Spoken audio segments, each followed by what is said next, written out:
Hello दोस्तों, कैसे हैं आप लोग। आज हम बात करने वाले हैं 1 जुलाई 2024 से लागू होने वाले तीनों क्रिमिनल लॉज के बारे में, जो नए लॉज हमारे यहाँ लागू होने वाले हैं।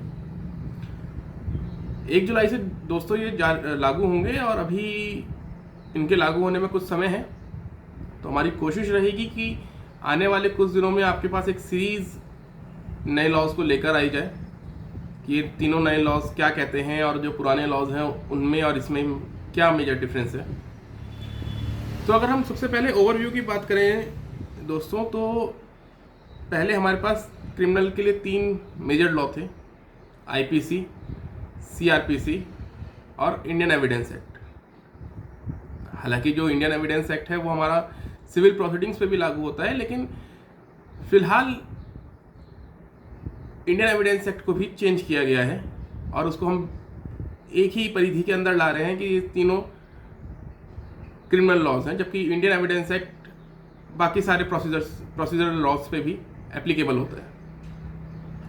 तो सबसे पहले अगर हम आज बात करें, क्योंकि आज हमारी पहली सीरीज है तो हम सिर्फ मोटा मोटा ऊपर से ओवरव्यू करेंगे। तो सबसे पहला एक डिफरेंस हुआ है कि तीनों लॉज का नाम चेंज हुआ है।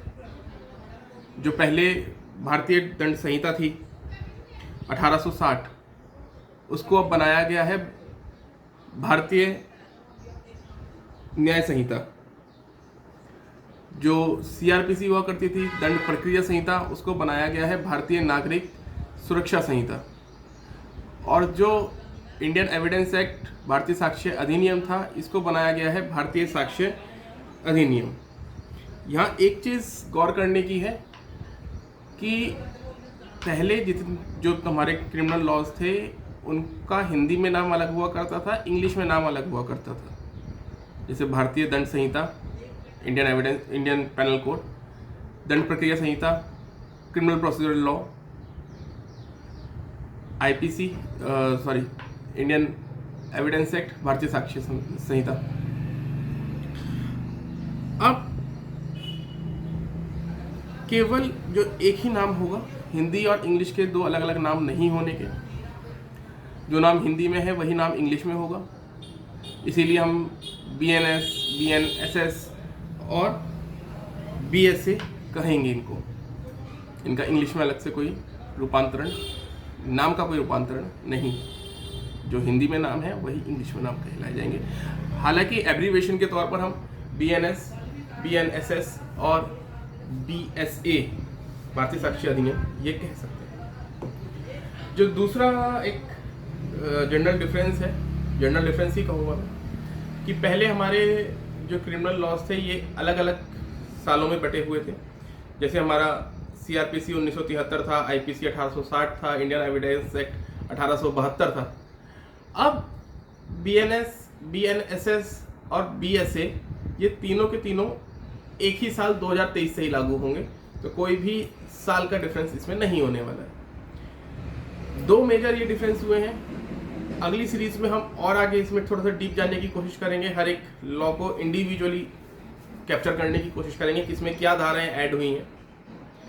लेकिन मुख्यतः मैं आपको बताता चलूँ तो जो ये नए लॉज आए हैं इसमें समय के अकॉर्डिंग ये परिवर्तन हुआ है कि पहले जो हमारे IPC, CrPC, Indian Evidence act था, इसमें इलेक्ट्रॉनिक एविडेंस के लिए बहुत सारी चीज़ें इलेबोरेट नहीं की गई थी। ऑल्दो कि ऑनरेबल सुप्रीम कोर्ट ने अपने बहुत सारे जजमेंट्स के अंदर बहुत सारे अपने जजमेंट्स के अंदर ये कहा है कि इलेक्ट्रॉनिक एविडेंस को किस तरह से एक्सेप्ट किया जाएगा कोर्ट्स में।